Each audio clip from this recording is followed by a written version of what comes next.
Hello everyone, welcome back to another episode of r/Entitled Parents.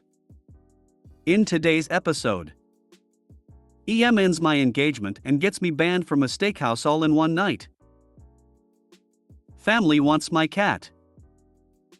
Parents stole $2,200. Before we get started, make sure to subscribe so you will never miss a video. So let's get started. EM ends my engagement and gets me banned from a steakhouse all in one night. Oh my gosh, so glad I found this sub. Here we go. I can finally air my uncensored frustration about the night my engagement was single-handedly corrupted by my entitled mother-in-law. Let's call her Ellen because she always reminded me of Ellen DeGeneres, even before all this recent news broke. Okay, so my girlfriend and I were really engaged to be engaged. We'd both agreed we wanted to get married, but I hadn't done the formal proposal yet because we wanted to meet each other's families first, neither lived nearby. I always thought the old trope about meeting the in-laws being a big fiasco was a myth, both because I was younger and more naive then, and because I'm lucky to have easy parents. My girlfriend met them for a few hours. Once we were alone, just me and them, I told them my intentions, and my mom asked, "Does she have any kids already?" And my dad asked, "Does she have a good solid job?" And they both asked, "You really love her?" And that was that. I had their full support for the marriage. I thought meeting her parents would be the same. Some grilling was to be expected, but as long as I was honest and respectful, it would all be fine. Relevant fact, they had my girlfriend when they were teenagers by surprise, so now had a do-over daughter, their words, not mine, who was just 6 years old. My girlfriend and I made the trip up to their city and I met them for the first time over dinner at a steakhouse. It was pretty upscale, and we'd scheduled the dinner for 8 p.m., so I was surprised to see they'd brought the kid along with them. I met everyone at once and the initial awkwardness settled once we'd sat down. We were making great small talk when the 6-year-old said she was thirsty. No big deal, right? Well, all of a sudden Ellen starts screaming, "Water? Water! Water?" A waiter came rushing over to see what the commotion was and, without even making eye contact with the poor guy, Ellen went, "We've been here forever and no one's even gotten us any water. My daughter's been asking." We had been sitting for about 15 or 20 minutes without service, but they were visibly behind, and there were no circumstances that would have warranted that shouting. I should have realized from how unfazed everyone else at the table was that I should be bracing myself for a long night, but I couldn't imagine what was to come at that point. The waiter rushed over with water and apologized for the delay, explaining a few very large parties had arrived all at once. The guy seemed sincere and quite affable, so I thought the water would just be an anomaly in an otherwise pleasant night. Then Ellen kicked into full gear. "We'll need a kids menu," she informed the waiter. He said that they didn't have a kids menu, but that the chef could simplify most dishes. "What do you mean you don't have a kids menu?" Ellen replied in total disbelief, as though he'd said they didn't have a fire exit. He explained they didn't get too many child visitors and that there were enough plain foods on the menu that no separate menu had ever been necessary. Ellen sighed dramatically and waved him away. Literally, without saying a word, waved him off from the table. I tried to give him an apologetic glance, but, understandably, he didn't look back our way. I was so glad the poor guy left and didn't have to be subjected to her anymore. Meanwhile, she turned her attention on me, and I almost wished he'd come back.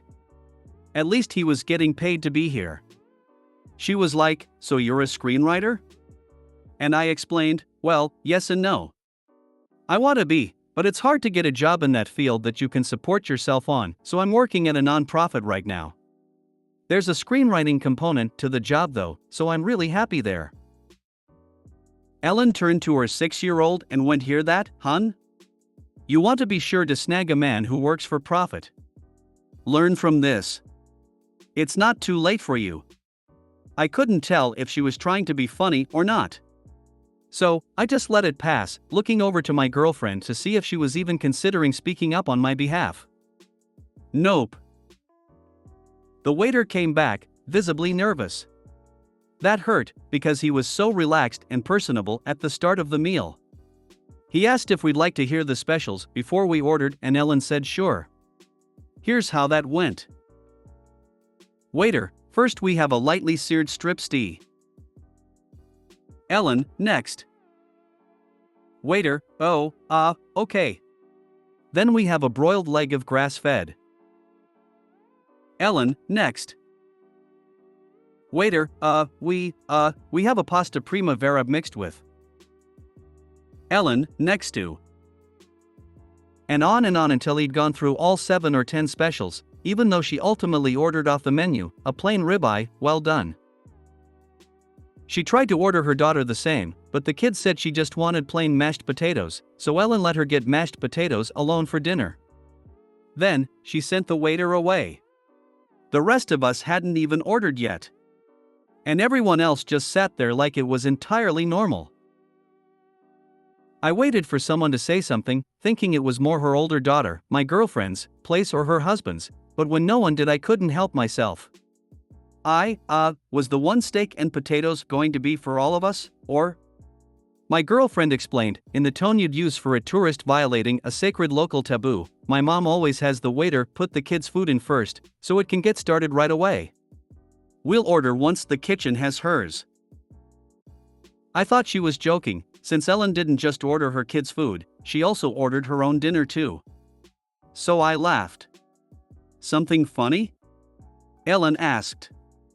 Then I realized she was serious, and I shut up. Thankfully her dad at least recognized that what was normal for them might not be as regular to me and tried to lighten the mood with a change of topic. But not even 10 minutes after we'd ordered, I guess technically 5 minutes after we'd ordered, 10 minutes after she and her daughter had ordered, Ellen started in again. Another table, that had been there long before we were, got a side order of mashed potatoes with their meal. Ellen threw a total conniption. She was sputtering so inaudibly that none of us could figure out what was wrong at first. Finally she managed to flag down some busboy who barely spoke English and began laying into him like he'd just swiped her on the freeway. He kept trying to explain he wasn't a server and he could go get one, but she wouldn't stop to breath long enough for him to find someone who could actually help. All the while I kept looking at my girlfriend for signs of embarrassment, or at the very least irritation, but you wouldn't have known if she was even hearing any of this. Our waiter came over, somehow still feigning a smile despite knowing what he was walking into, and Ellen actually goes, "Why did that table get mashed potatoes and ours haven't come yet?" The waiter kindly but concisely explained, "Well ma'am, those people ordered potatoes before your party had placed their order." Ellen looks this man dead in the eye, finally, and says, "Well, it doesn't matter when they ordered it. My daughter is the youngest one here. Her food should come out first." You could tell the waiter was working hard to restrain himself at this point. He explained it was a first come, first served policy and age didn't help one way or the other. He offered to go check on the potatoes. Ellen agreed, or more specifically she said, "Yeah, you better," but I was clocking him and he went right back to his server station, because we had only just ordered a few minutes ago. 3 or 5 more minutes passed, during which we could have no other discussion at the table except how awful this restaurant was, how hungry the poor baby was, who hadn't said a word about being hungry this whole time and was contentedly playing her loud iPad game, without headphones, disturbing all the other diners around us, and how America has lost all respect for motherhood because it's just a me culture now. I chimed in, "I'm with you on that last part." And to my utter shock, instead of laughing at my joke, my girlfriend seemed annoyed with me. So after a few minutes the waiter comes back and says the potatoes will be out very soon.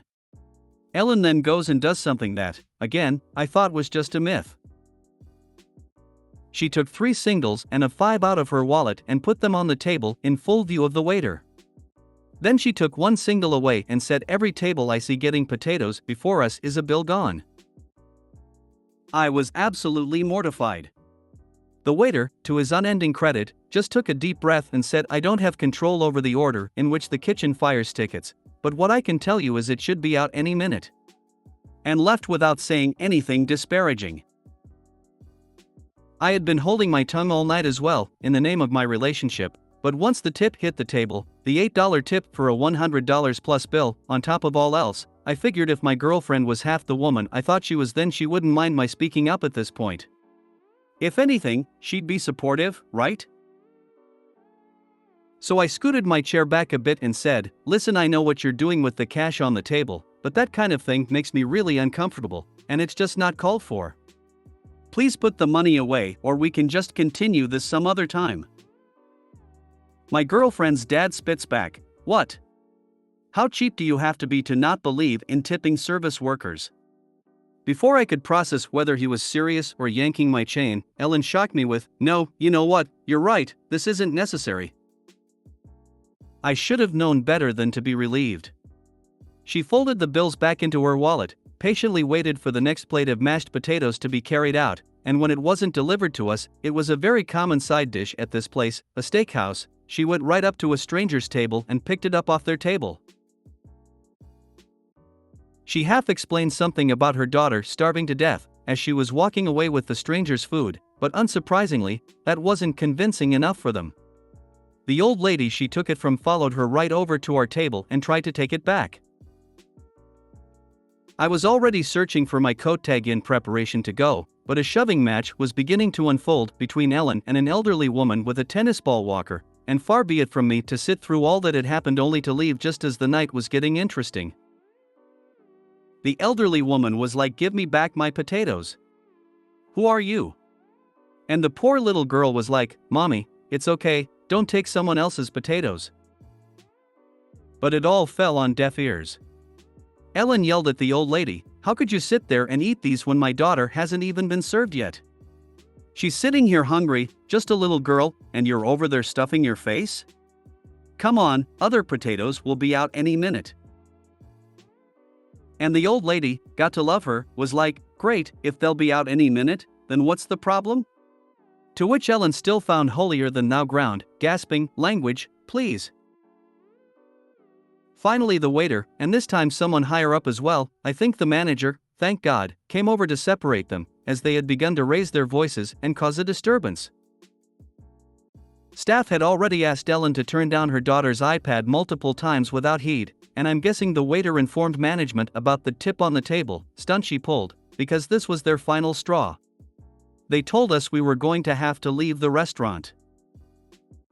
"But we don't even have our food yet," Ellen complained at the guy. This was clearly not the manager's first rodeo. "You can take the food that's already been served free of charge, everything else will be cancelled. Please leave immediately." The old lady didn't miss her chance to knock the potatoes right onto the floor, so we couldn't try to take them with us. Nothing else had been served yet, so we had to leave without any food. When my girlfriend and I were finally alone in our car, she said, "Can you believe that?" And I said, "Not at all. And I really can't believe you didn't warn me." And she went, "How could I have known about any of that?" And, confused, I asked, "Is she not usually like that?" Even more confused than me, my girlfriend asked, "Who?" "Your mom." "What's my mom got to do with the terrible service at that place?" That was the beginning of the end of our relationship. The fact that she didn't see anything wrong with her mom's behavior, and that I'd be marrying into that situation, shook me too deep. We both dodged a bullet in more ways than one. In hindsight, we weren't right for each other, regardless of who her family was. Her mom saved us both a lot of time and heartache, helping me realize in one night what would have probably taken us years otherwise. Within a month we'd moved into separate apartments and gone on a break that ended up lasting forever. "I'm not sorry I won't see you again, Ellen. I am sorry any waitstaff ever will, though." Dodged a bullet, is to say the least. Imagine having kids, or a divorce. I'd never seen this side of her personality, and we'd been great friends even before we'd gotten romantically involved, so I really want to believe this was not her dominant side and just some dark crevice that lurked within her.